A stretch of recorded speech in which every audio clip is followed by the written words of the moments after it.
right, good evening, everyone. We'll go ahead and get started here, and we will finish up 1 Samuel. We'll just go into 2 Samuel next week, but we'll finish up 1 Samuel, and we're in chapter 28, and we'll kind of just summarize a lot that happens there, but we'll kind of look at David and Saul, as you can tell. But before we get into that, let's just go ahead and start with a prayer.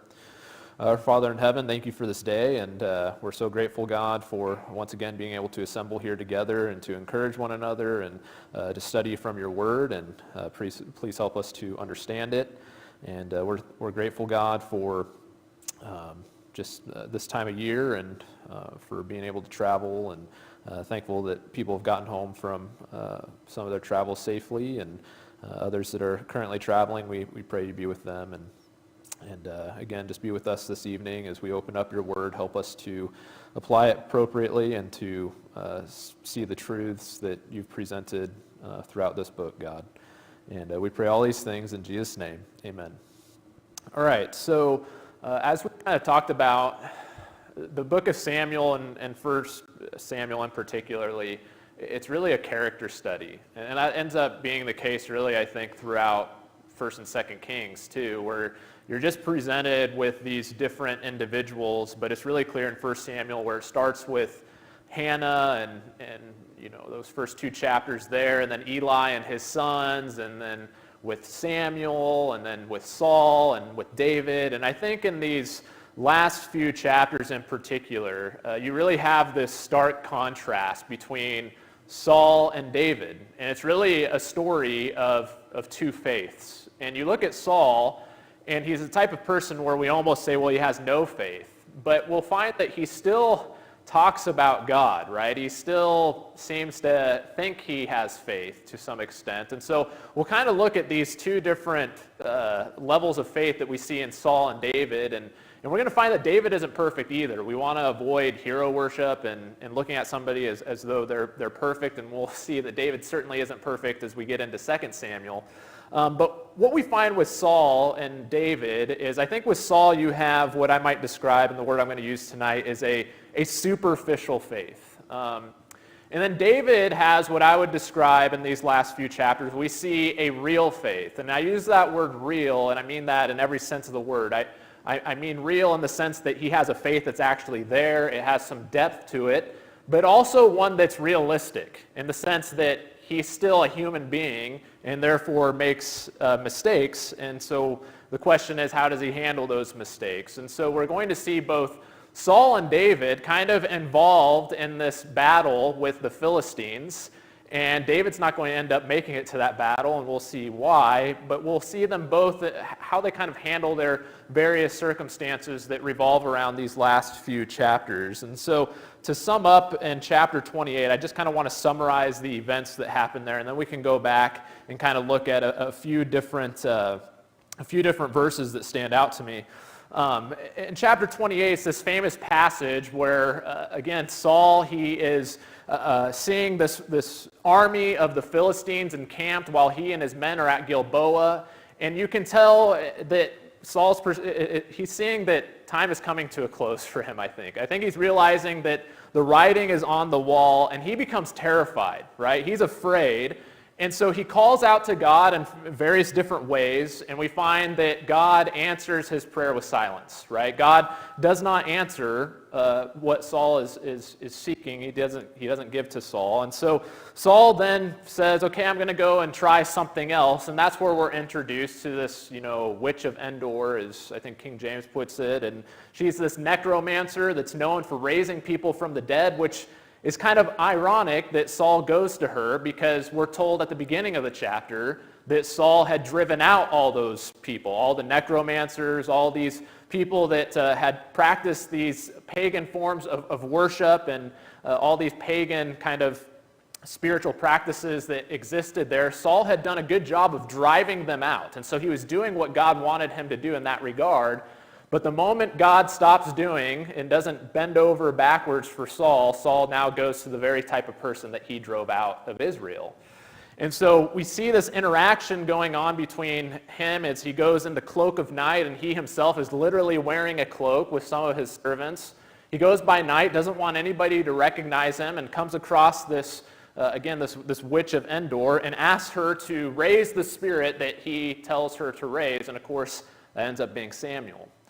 And when Samuel is risen, his spirit is risen, he's not very happy about it. He's wondering why Saul has bothered him and disturbed him by bringing him up. And Saul doesn't get the answer, I think, that he's hoping for, right? We know that's not true, where Samuel basically tells him that everything, Saul, that is happening to you now is a direct result and is related to what I told you several chapters ago when you disobeyed God's voice by not killing and destroying the Amalekites.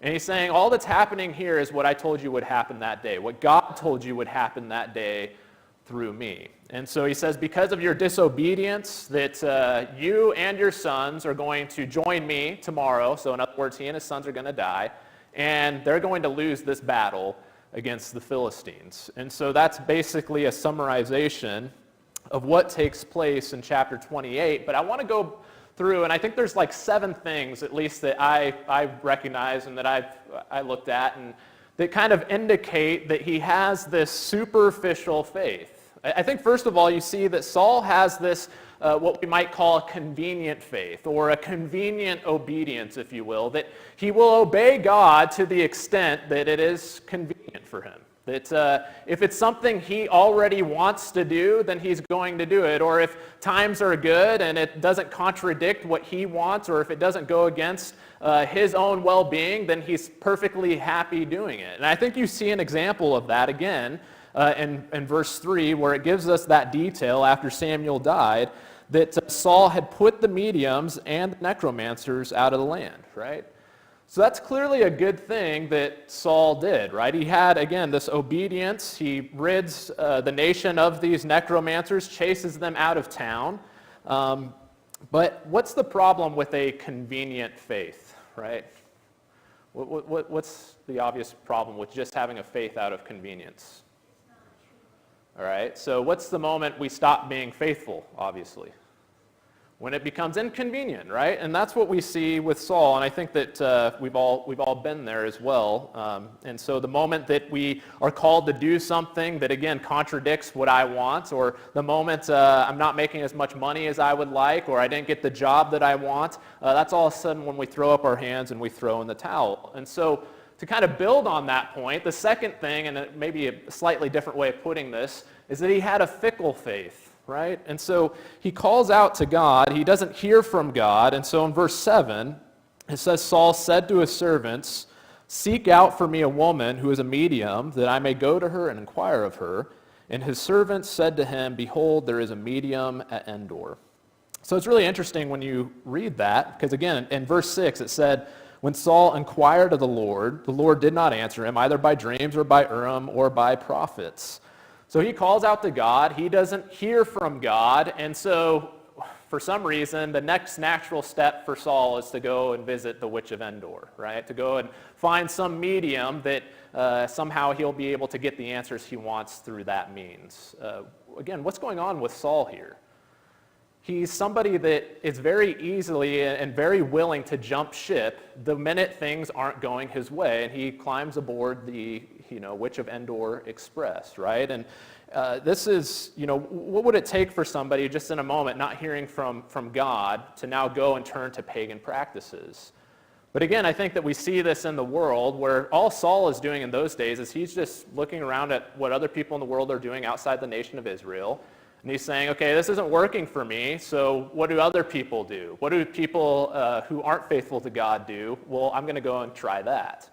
He's the type of person that's willing to just try whatever might work, right? And so, again, the minute God isn't doing what he wants him to do, he's willing to abandon his faith, so to speak, and try something different. Again, do we sometimes see that in Christians? Do we sometimes see that in ourselves, right? We see that often. I think that the parable of the sower kind of speaks to this, right? That you have people that receive the word with joy, but the minute trials come up or because of concerns with this world, they abandon the faith. It chokes out the word, and it really chokes out their faith is what happens. And so Saul doesn't have this persistent faith. He has a fickle faith that just is kind of willing to try whatever the moment he sees that God's not doing what he wants him to do. And then thirdly, we see that he has this, I would call it, we could say a hypocritical faith, or I think the same way of putting that is a two-faced faith. So you notice he goes to the witch at Endor, and he's there by night, which I think, with him wearing the hood indicates, well, he knows he shouldn't be doing this, right? He knows that there's probably something that isn't good about this, and he doesn't want people to know that he's doing it. And so in 1 Samuel 28 and verse 10, it says Saul swore to her. So she's scared, right? Because what's happened to all her friends? What happened to all the witch of Endor's friends at this point, right? They've all been chased out of town, right? They've all been taken out of the land of Israel. Now she has some Israelites coming to her, asking to raise a spirit, and she's saying, yeah, right, you're trying to trick me. And Saul pleads with her, and he basically, swore an oath to her in verse 10 and says, it says that he swore to her by the Lord, as the Lord lives, no punishment shall come upon you for this thing. Now, how is Saul able to say that? How is he able to call upon the name of the Lord when he's doing something that is so purely pagan that he knows is wrong? How is Saul able to do that, you think? Pretty brash, yeah, okay. It's because, Saul's the kind of guy that says the right things. We see that he's never hesitant to call upon God's name. He often says the right things, but what about his actions, right?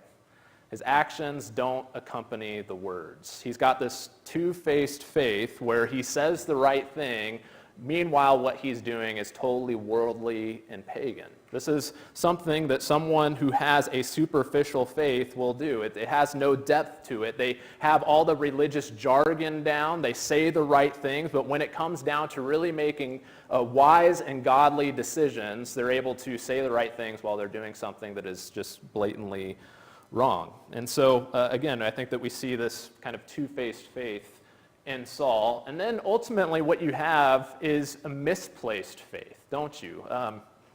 The reason I say a misplaced faith is because, again, who is it that he asks to be risen? Whose spirit? Samuel. And what is he expecting to get from Samuel? Answers, right? I mean, doesn't that seem a little bit weird that he's called out to God, he doesn't get answers from God, and so what does he think he can do that's going to be successful? Well, I'll raise Samuel from the dead, and he can give me answers, as if he found some sort of loophole. Or does he think that Samuel was just wise on his own? I don't really understand what the thought process is there, except I think that his trust really, when you boiled it down, he had this faith in Samuel to a greater extent than he even had a faith in God. And so I think that, go ahead. Yeah. Yeah, he's desperate. He's just willing to try whatever. So again, in verse 15, Samuel said to Saul, "Why have you disturbed me by bringing me up?" And Saul answered, "I'm in great distress, the Philistines." So there's that desperation that you're talking about. "I'm in great distress, for the Philistines are warring against me, and God has turned away from me and answers me no more, either by prophets or by dreams. Therefore I've summoned you to tell me what I shall do," right? But I think that you look at Saul, and Saul had a relationship with God to an extent that he had a relationship with God's prophets, right? I think that his relationship with God really depended heavily on those prophets, and he never did what he needed to do to have this robust, personal relationship with God. He didn't cultivate that. It was totally dependent upon, the preachers in his life, you could say. And so in his moment of need, he's, pleading with Samuel to give him the answers, as if, again, Samuel is just wise on his own. And really we know whatever answers he gives are answers that are coming from God. And then fifthly, is that even a word, fifthly? I don't know. But he has this selective hearing faith. Several years ago when I was growing up, I remember Dad, he had at times it seemed like he had supersonic hearing. I remember being in the backyard, and he's like, is the oven timer going off? All the windows in the house are shut. Somehow my dad is able to hear the oven timer going off. And of course my mom went in. He was right, the oven timer was going off, right? I couldn't even hear it, and my dad could hear that in the backyard, all the birds chirping in the middle of summertime. He could hear the oven timer going off. But my dad ended up getting his hearing checked because my mom's like, "Man, David, I'm always talking to you. It seems like you never hear what I'm saying." And so he went and got his ears checked, and mom and dad came home laughing because my mom was really expecting, he needs hearing aids because he just doesn't, I ask him to do things and he just doesn't hear what I say. And so they go in and get his ears checked at Costco, and the ear doctor, what did he say? His hearing was perfect, right? And so turns out that, the joke was that dad has selective hearing, right? Well, Saul had that kind of faith. He had a faith that just heard what he wanted to hear. And I think that Saul really has all the answers that he needed when Samuel told him what he did after his disobedience in not destroying the Amalekites, right? That the kingdom is being torn from your hands, Saul. It's given to somebody that's better than you. I think any of us reading the text are able to clearly connect the dots between that day and everything that happens to Saul from there on out. Go ahead, Larry. I think part of it is when we as people, we have a hole in us that wants to seek God. Mm-hmm. And when we fill that hole with other things like activism or something like that. And when that hole isn't being filled by seeking God the right way, doing what we know God wants us to do, then we have no choice but to try and fill it with something else. Yeah. And I think that might be why when the witch or whatever it was, he wasn't. Yeah, he wasn't seeking God. I think that's clear. Yep. No, I think you're right. But it's interesting to me that you can, as a reader, connect the dots clearly, right? That there is a direct connection between what happened that day to the events that happen afterwards, whether it's David being able to sneak up on him the first time, or whether it's David being able to sneak up on him the second time. And just, it seems like Saul just is unsuccessful in everything that he does from that day forward. Was Saul able to connect those dots the way the reader is? Why? Was it because it wasn't obvious to him? I mean, it should have been, right? But why wasn't he able to connect those dots? Because Saul went about his day after that conversation with Samuel, after that tragic day where he was told that he lost the kingdom, and he went and focused on other things.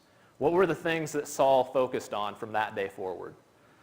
Oh, David, he's betrayed me, right? This David guy, he's a real problem. I got to figure him out. I got to get rid of him. Jonathan, my own son, is betraying me, right? Nobody is on my side, right? He focused on the priests of Nob and how they betrayed him, right?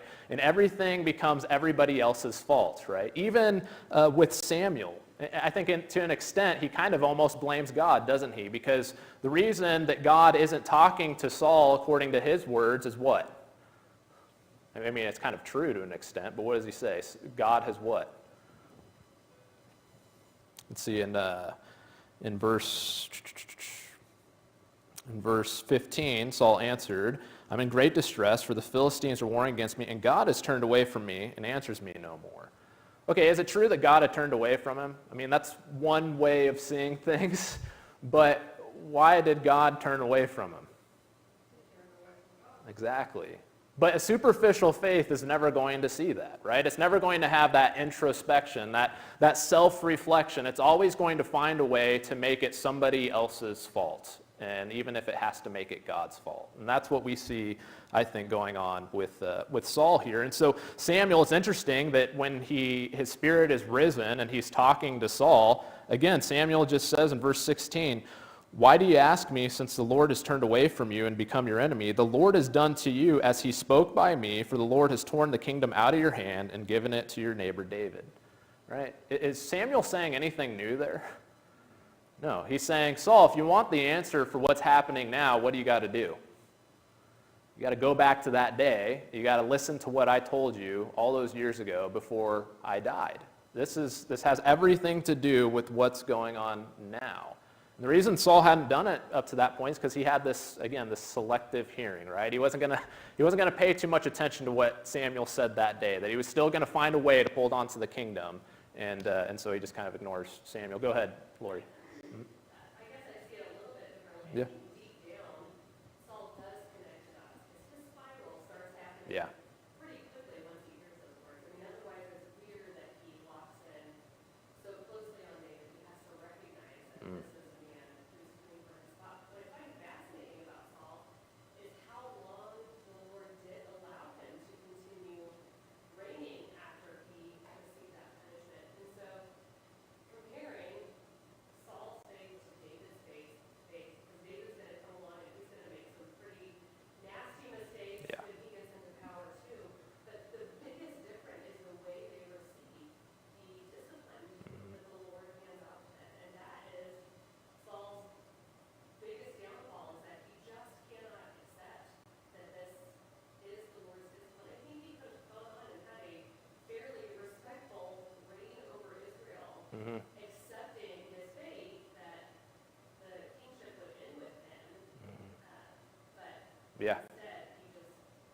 Well, I mean, I think you see the attitude modeled in his son Jonathan. He could have responded the same way Jonathan did, but his pride wouldn't let him do that. And so, yeah, I think you add a good nuance to that for sure. Go ahead, Alan. From a marriage and Mm-hmm. family perspective, he stayed an analyst, Yeah. and he's also paid as an analyst. And think about it. Adolescents are really good, or children, really good at selecting here. I want to hear what I want to hear. Everything says I got to follow. The world sinners around me. That's just typical of adolescents. They don't grow up. If we had faith, it just never did grow up. Yeah, no, I agree with that assessment, definitely. And I think regardless, what he had was a destructive faith, right? I mean, who all suffers from Saul's faith? What are all the casualties? Let's count them up real quick. Priests of Nob, right? That's how many people? I think it said, 80, something like that. So that's 80 priests of God because of this man's pride, right? Who else? Jonathan, right? So we know how the book ends, right? That he falls on his own sword, Saul does, and then his sons are all killed. So not only has it affected the priest, but it's even affected his own family, hasn't it? Who else? Israel as a whole, Yeah. he's so distracted by this obsession with David that he neglects the defenses of the nation, and the Philistines are encroaching upon the nation, suffering all kinds of privations with their hands because Yeah. Saul was faithful. Yeah, and then what about relationships that seem to be, at some point, important to Saul fall by the wayside, right? David, I mean, we can't forget that Saul and David, they weren't always enemies. Saul married David's daughter. I think at one point, David was somebody that Saul appreciated as David played music for him that soothed him, and as he helped deliver the Israelites from the Philistines that first go around. And yet, when he sees David as a threat, he just totally destroys his relationship with David, and even I would say his relationship with his own son Jonathan because of that as well. Go ahead, Larry. I think it all started from paranoia once he got his husband not there. Yeah. Everybody's dying. Yes. Yeah. That's true. So he has this very destructive faith. I appreciate what David said. The whole nation of Israel, right? They're going to go out to battle with the Philistines, and they're going to lose big time. They're going to get whooped up on, and it just causes all this division and this destabilization, if you will, in the land of Israel, because this man is so fixated on holding on to something that God has said it does not belong to him anymore. And then finally, with I think what Lori said earlier, he has this unrepenting faith, right? Again, he has no problem summoning God's name when he's going to visit the witch at Endor, swearing an oath by God's name. But even when he is told explicitly what he has done wrong, I mean, he has another chance to repent here, right? That God says through Samuel, tomorrow you and your sons will join me. But we've seen God say that he would destroy people before. I mean, there's one significant example of that where God ends up not going through because who interceded on behalf of the people of Israel? Moses, right? Moses at Mount Sinai. God, after the golden calf was going to wipe them out, Moses intercedes for them. And maybe that's what Saul needed, but I think Saul, he wasn't going to repent, was he? He's faced with this, and all he can do, I look at it as he's basically just wallowing, right? He falls face down after hearing this, and that's just he's just kind of accepted his fate, I guess you could say. And regardless, he's not going to admit to any wrongdoing. We don't see a hint of that from Saul in these chapters. And so if you compare that to like David, can you imagine David being confronted with disobedience from a prophet? I mean, we see David do all sorts of things, but can you imagine David responding to being confronted by a prophet with this disobedience, and David just kind of wallowing about it and not ever repenting? I mean, I just don't think that we see that in David. We don't see, we see David just is cut from a different cloth, I guess you could say. And so it's interesting how the chapter ends. It says in verse 25, right? It's interesting that at first he says, I'm not going to eat anything, and then of course the witch of Endor is insisting, you need to eat something. And then finally, I think what stands out to me, a phrase that stood out to me, I got to find it here. Let's see. In verse 23, he refused and said, I will not eat, but his servants together with the woman urged him, and he listened to their words. As if the text is saying he readily will listen to this pagan witch of Endor, but not God's own prophets. And I think this is the fatal flaw of Saul, is the people he chose to listen to. I mean, he listened to people when they said, hey, David's over here, let's go get him. I mean, on 2 different occasions. It seems like he was listening to all the wrong people, right? And here, the last fatal blow, he's listening to this witch of Endor, and yet the person he doesn't listen to is God or God's prophets. And I think that's what stands out about David in contrast, that David at times, although he falters in 27 when he starts listening to himself and his own worries and his own fears, but overall, in this book, David is consistently being obedient to God, even when his men are telling him to do otherwise, right? Even when his men are telling him, hey, this is your chance to kill Saul, you take advantage of it. David is not only talking himself out of it, right? He's not giving into that pressure, but he's talking his own men out of doing that as well. And so, again, I think that one of Saul's major problems is who he listened to. And so when you look at that, that's just kind of 7 things that stood out to me as far as Saul and his faith. And I think that you get a picture of what a superficial faith looks like. A superficial faith is when you have a faith that just obeys or is just faithful out of convenience because it's what I already was going to do, right? Or a fickle faith. The moment things go wrong, I'm going to try something else. I'm going to walk away, abandon my faith from God, or abandon what God wants me to do, and I'm going to try doing things the way the world does them because, well, maybe that might work.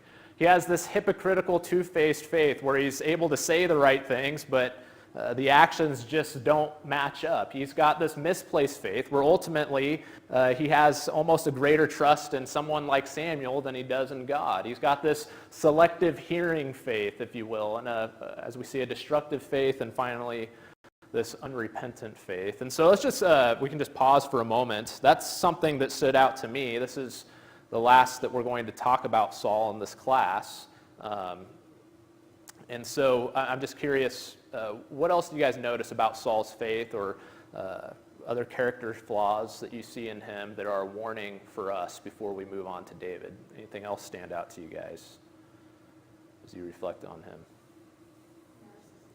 Narcissism, yeah, everything's about him, right? Yep. Anybody else? No? All right. Well, then we'll move on to David. So that brings us to David. Again, a man of, I think, real faith up to this point.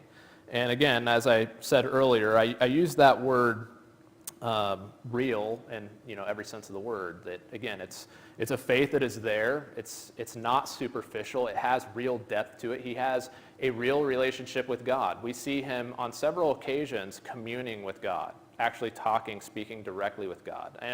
And it comes through even more so in the Psalms, that you just see in the Psalms David's heart for God. Even when he's caught up in horrible, wicked sins, he still has this heart for God as if nothing is going to deter him from coming back to God. And I think that you see Saul just is very willing to give up. He easily gives up in his relationship with God, as you saw in that story with the witch of Endor. But I do want to start off by saying that was David's faith perfect? No. And you have an indication of that because where is David when we start off in chapter 29? Where is he living? Who is he dwelling with? The Philistines. Was that a decision that was made based on faith and confidence in God? Do we see the type of courage and confidence in David that we saw in chapter 17 where he takes down Goliath as we do when he goes into the land of the Philistines here in chapter 27? Right? If you just remember and reflect on that in chapter 27, the reason he ends up back there in the land of the Philistines In verse 1, it says, David said in his heart, now I shall perish one day by the hand of Saul. There's nothing better for me than that I should escape to the land of the Philistines, and then Saul will despair of seeking me any longer within the borders of Israel, and I shall escape out of his hand. And so that's what David ends up doing.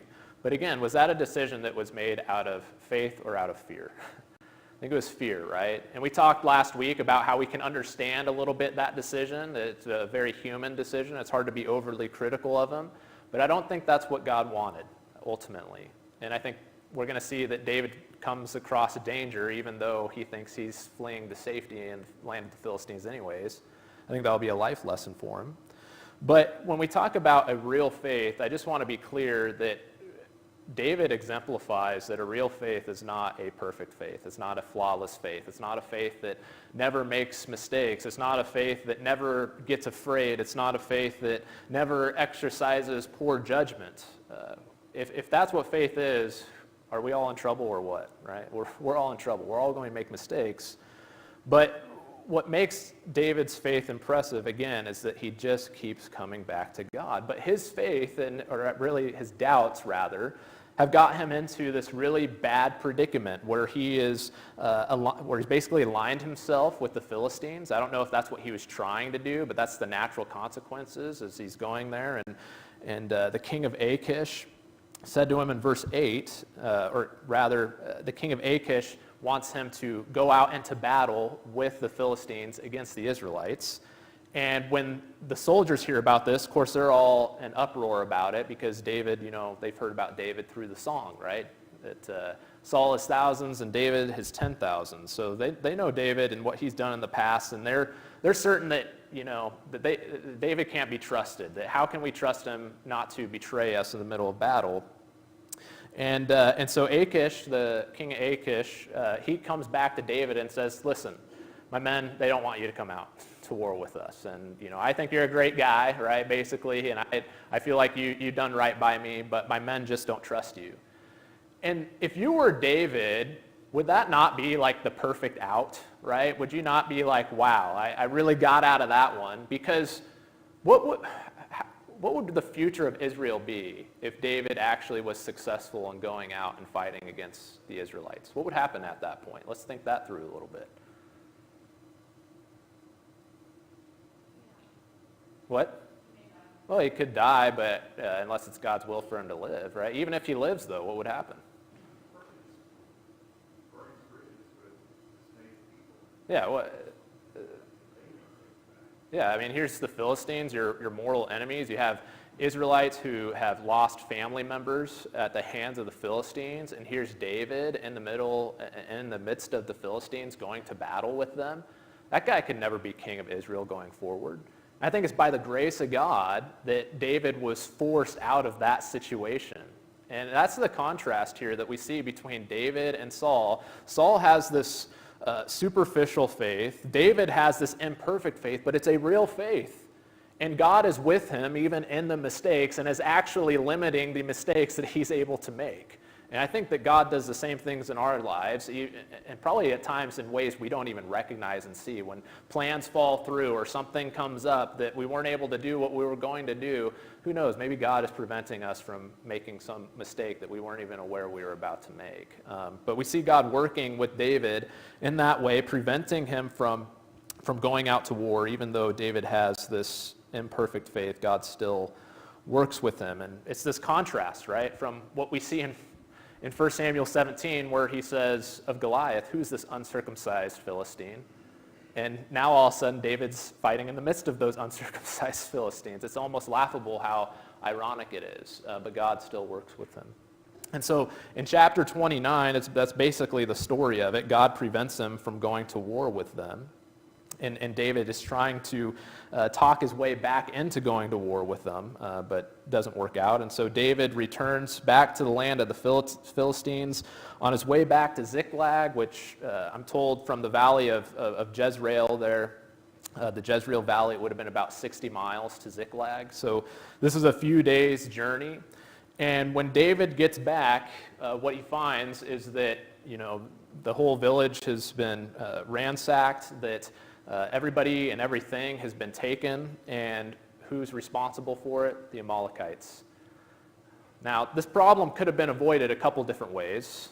One of them, if David had never gone to the land of the Philistines. I have a feeling the Amalekites didn't like that David was going around raiding the Amalekite cities and villages. Maybe this is retaliation.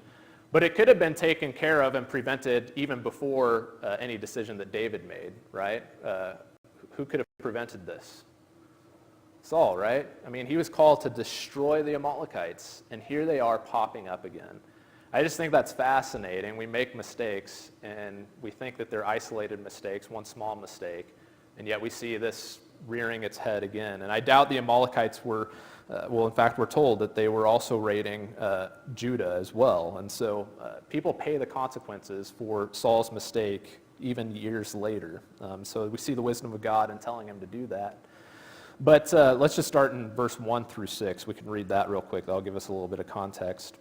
It says, when David and his men came to Ziklag on the third day, the Amalekites had made a raid against the Negev and against Ziklag, and they had overcome Ziklag and burned it with fire and taken captive the women and all who were in it, both small and great. They killed no one, but carried them off and went their way.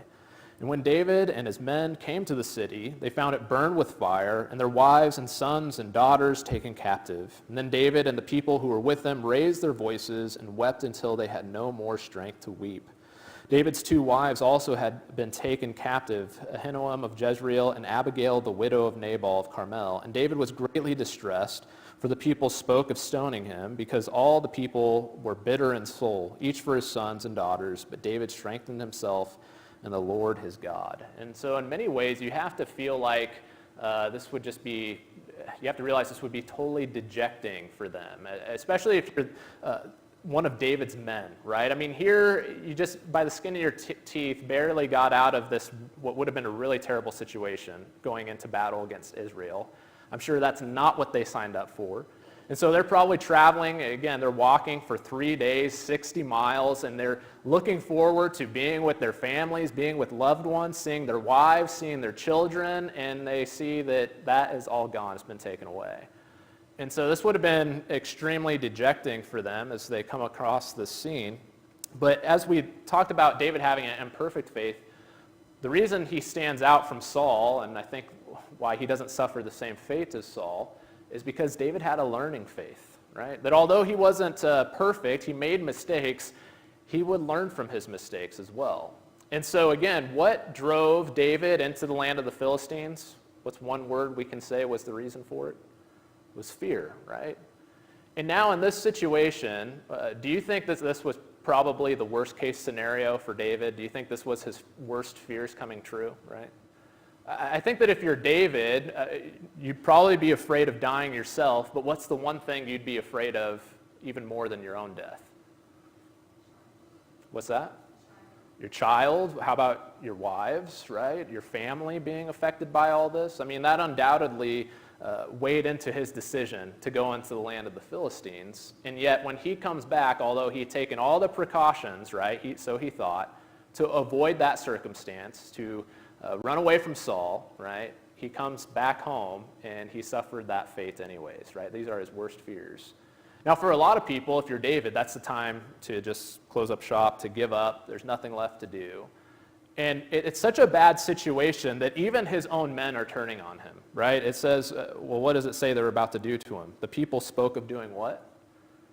Of stoning him, right? So this is something that they're upset at David about, although David suffered the same thing that they are, right? His own family's gone, his things are missing. They're looking at it like the responsibility falls on David, right? But what is it that David did? It says David strengthened himself in the Lord his God. So how is that different than what David had done in the past, how he had dealt with distressing situation in the past? What's different here? Go ahead, Larry. The last time he went out after someone really nice food, just for fun, or insult. Yeah. And this time, instead of going after the person out of revenge, he decided he was going to seek God out more than seek revenge. Yeah, so that's definitely different than how he handled that past situation. But what about, again, the decision that led to him being in the land of Philistines, right? He just caved into fear. And here the worst has happened, and what does he do? It says that he strengthens himself in God.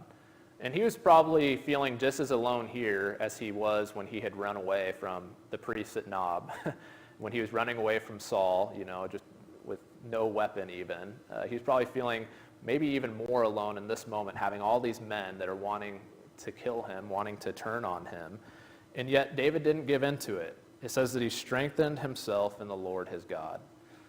Now that sounds good, and I think that we saw similar language used of Jonathan encouraging David in previous chapters. What does that mean, to strengthen yourself in God? What do you think that looked like?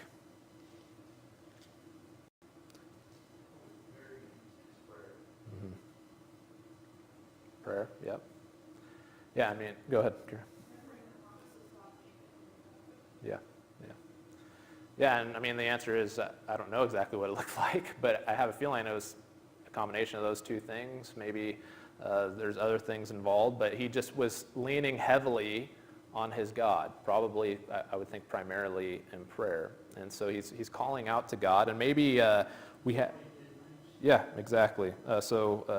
In chapter, let's see here, where am I at? Chapter 30 again.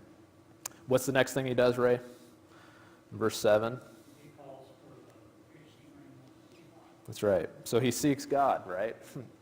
In verse 7, it says, David said to Abiathar the priest, the son of Ahimelech, bring me the ephod. So Abiathar brought the ephod to David.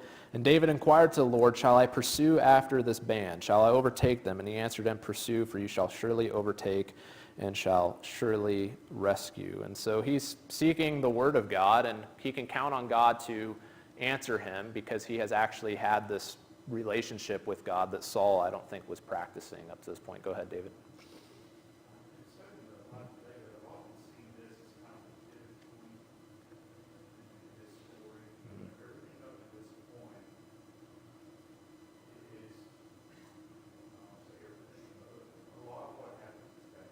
Yeah.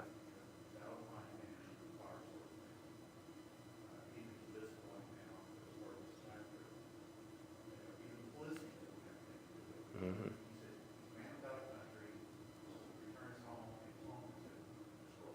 Yeah.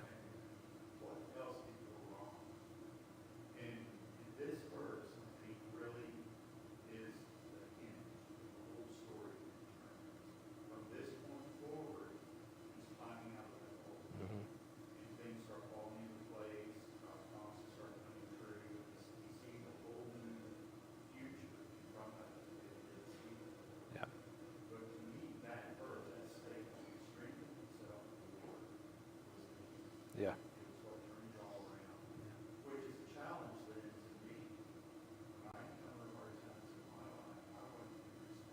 Yep. Got to respond like Saul, going to the Wichita Endor. Yeah. No, that's well said. And I already made this point, but again, it's this persistent faith that Saul just didn't have. That, again, his own men have turned on him at this point, and yet he chooses to still go to God, pray to him, seek an answer through him. And we also see that he has this faith that listens and acts. And so it's not as though God tells him to go do this and then he fails to do it, as Saul had in the past. That he hears what God says and he acts upon it. And finally, we see that rather than having this destructive faith, that David has a faith that benefits others. And so it's interesting that as he goes out to rescue his family, rescue these people and the families of the men that had joined him in battle, they go out there and there's some men that kind of give up along the way, but they totally plunder them, totally destroy them. And when they come back, the men are hoping that, and that's the wrong verse, but the men are hoping that David won't give the spoil to these men that refuse to go.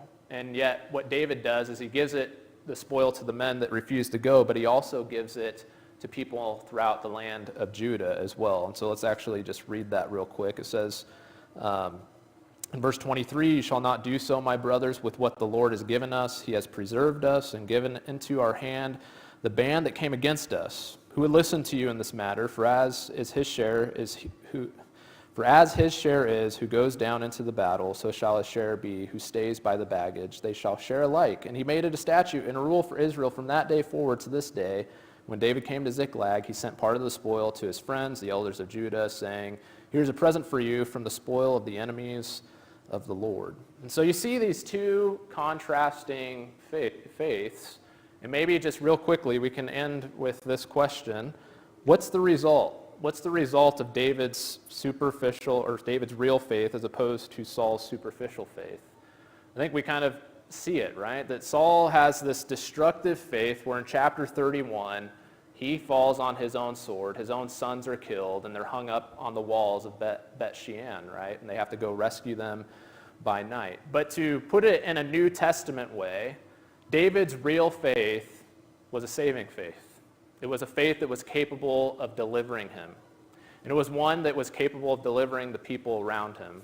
Meanwhile, Saul's faith was a destructive faith and one that caused harm to everybody around him. And so any other comments or thoughts or questions as we wrap up? We're a little bit over, but kids can wait if anybody has something important to say. All right, thanks for your time, and we'll start in 2 Samuel next week.